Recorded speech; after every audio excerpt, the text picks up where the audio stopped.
Welcome back to the Human Perspective. I'm very happy today that we're going to be speaking with Jessica Cox and her husband, Patrick Chamberlain. We decided in the last minute to bring Patrick into this discussion, not only because he's Jessica's husband, but because they do a lot of their work together. And I think, it'll in the end make it a stronger piece. So welcome, Jessica.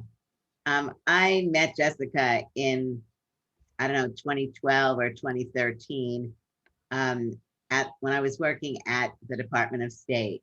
And it was really exciting for me and other people to meet her because, Jessica, I've always seen you as a woman with a great deal of inner strength, and how you really, over the years that I've known you, really been able to bring a very clear vision of who you are and the impact on the world that you would like to have and are having.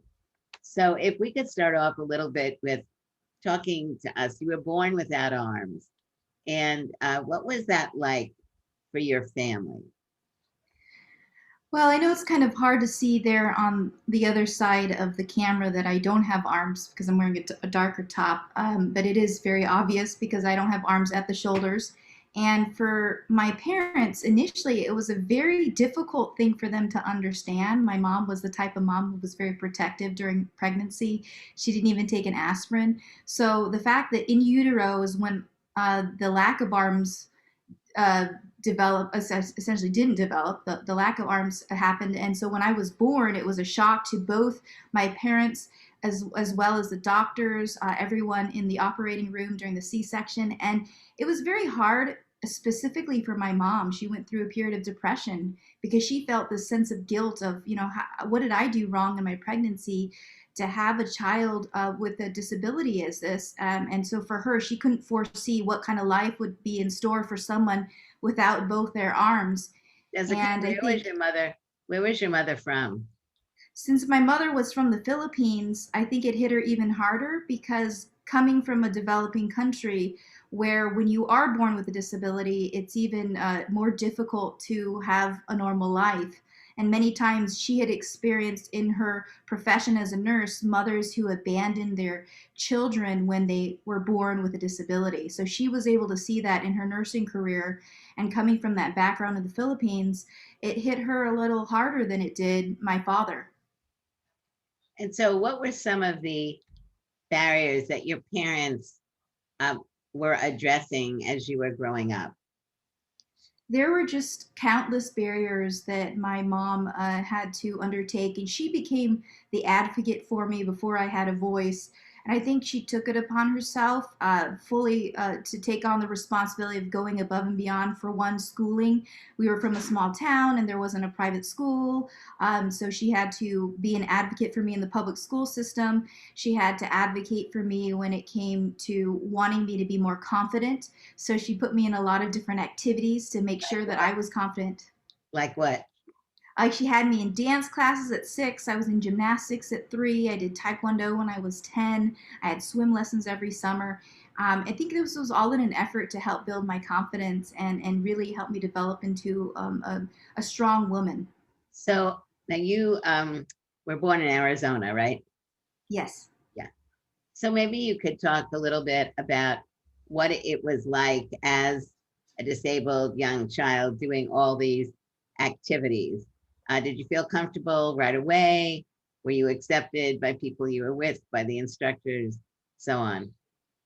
It really depended on what activity I was in. I mean, at times, like for example, starting Taekwondo, which is a martial art that includes hands and arms, the instructor had to use a significant amount of creativity to substitute the movements that are like a punch or a strike with your hand would have to be substituted with a kick.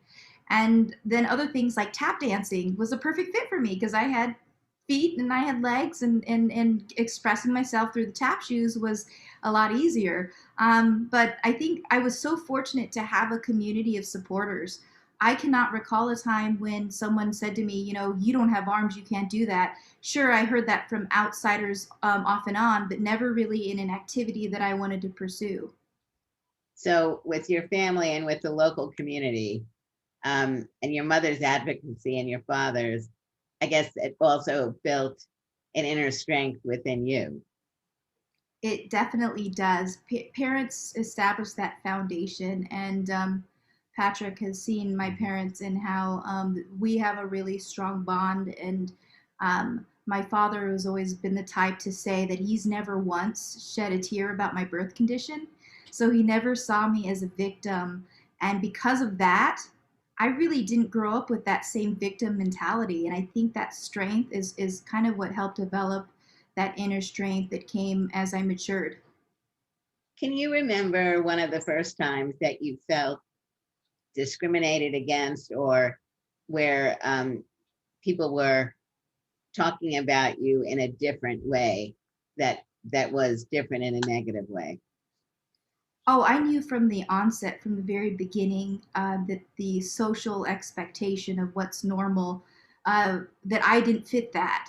And so, even as a toddler, before I could even speak, I'd be sitting in the shopping cart at the grocery store, and my mom would want to go to the grocery store just to buy a couple items, maybe a gallon of milk or something, and she'd be inundated with questions or comments like, "Oh, poor baby," or "Oh, poor thing, what happened? Why doesn't she have arms?" And those type of things you pick up on, believe it or not, earlier than even a year old at times. So I think I sensed that a reaction from society very early on.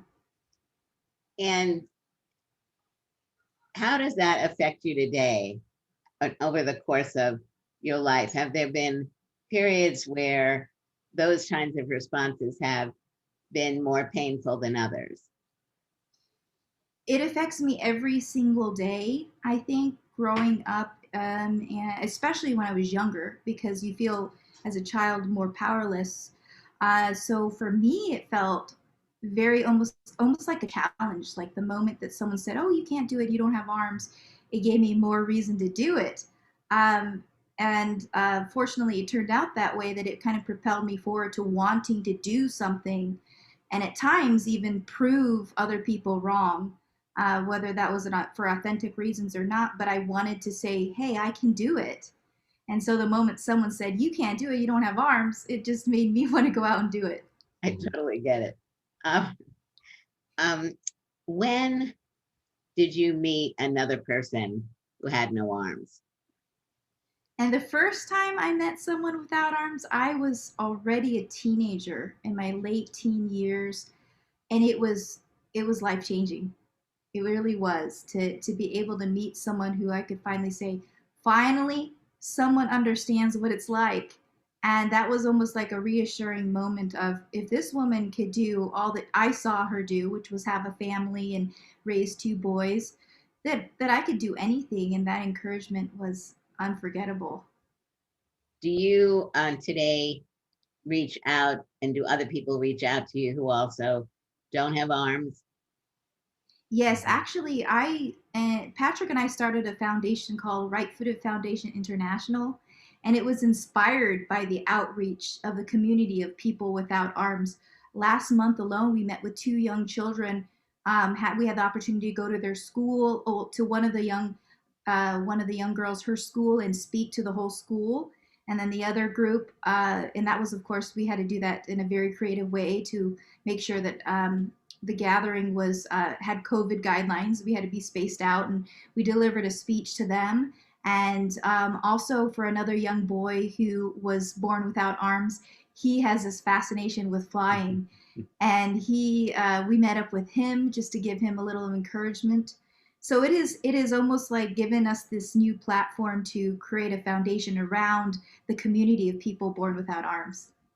So let's talk about your flying, because that's really why I met you, through Mhm. humanity and inclusion. You were and are an ambassador. Both of you are ambassadors with HI. And I believe that after, when I met with you, you had come back from Ethiopia. Is that, when did you do your trip to Ethiopia? Was it 2013? I think it was the end of 2012, into 2013, somewhere close in there. Yeah, we went over to HI had started an inclusive education program in the country, modifying schools and doing education for the teachers. and we went over together to kind of view the program and help promote it within the country. So, Jessica, what made you want to be a pilot? And did you have any obstacles that you had to overcome from both training and certification? Well, I wanted to become a pilot because as a child, I had this fantasy of breaking free of the limitations that were put on me. And they were always, I always felt like people would tell me what you can and can't do. And I wanted to do something that was extreme. And I didn't have any pilots in my family. I was actually deathly afraid of flying, not because of heights, but because of losing contact with the ground. I could tell you raised your hand there, so you must be afraid of flying. Yep, but I do it. And you do it. And so I thought, well, I'm terrified at flying, of flying. Why not conquer my fear, become a pilot? And sure enough, the opportunity came about just as a random interaction, and it led to this wonderful career now and wonderful opportunity to use it as a platform, as a vehicle. Did you have any difficulty getting trained or licensed? There were a lot of questions. There was 3 actually. Who would be my instructor? How would the Federal Aviation Administration handle it? And what kind of airplane would work for someone without arms? So there were a lot of questions. I think that the ADA played a pretty good role in that. Just before she started training, they unveiled this new sport pilot certification. And when she came in the door to sign the paperwork with the FAA, they couldn't ask her questions. If the law said if her flight instructor signed off that she can be a student pilot solo, that's the only authorization she needs for that. So they said, okay, if you can fly what was it? When it was my check ride, which is essentially like your exam for your ticket for your certification, he said, if you can fly an airplane with your nose and demonstrate how you can fly it safely, then I see no reason why you shouldn't be able to fly an airplane with your feet and be certified to do so. That's great. So tell us a little bit about some of your experiences as a pilot and work that you've done in other countries. Well, fortunately, Patrick and I get to travel together, and because of the platform and the title as first armless pilot, it has garnered attention from around the world. A lot of countries that, even becoming a pilot with all 4 limbs is difficult to do. And people want to hear the story. They're excited about the possibility of having me speak. And when I go out there with Patrick and speak and share the story, it not only inspires, but it shows what opportunity can do for someone, not just one person. But if someone is given the opportunity, there's really no telling what they can achieve. When and it's did been you and wonderful. Patrick meet? We met 2010. 2010. Yes. Mhm. Where? We met at Taekwondo. So I was teaching Taekwondo full time. I had just moved to Tucson, and Jessica came in because she knew one of the other instructors, and the rest is history. That's a great story. So Jessica, and Patrick, what has your experience been in the United States and in other countries when you come in not only as a pair that are working together, but as husband and wife? We've seen a very broad spectrum. You see some people who understand kind of the more current view of disability, and they're like, yeah, this should be perfectly normal. Like, why wouldn't you get married? All the way to, I won't point to anywhere in particular, but I've had people come up to me with, the words were nice, but the meaning behind it that I could see was off when they would say things like, thank you for marrying Jessica, somehow implying that I was sacrificing some normal life or something to marry somebody with a disability. So it's covered the whole spectrum, and I think it's really great that both of us together get to travel to a lot of different places, 27 countries so far. And with HI, we've been to Ethiopia, the Philippines, Nepal.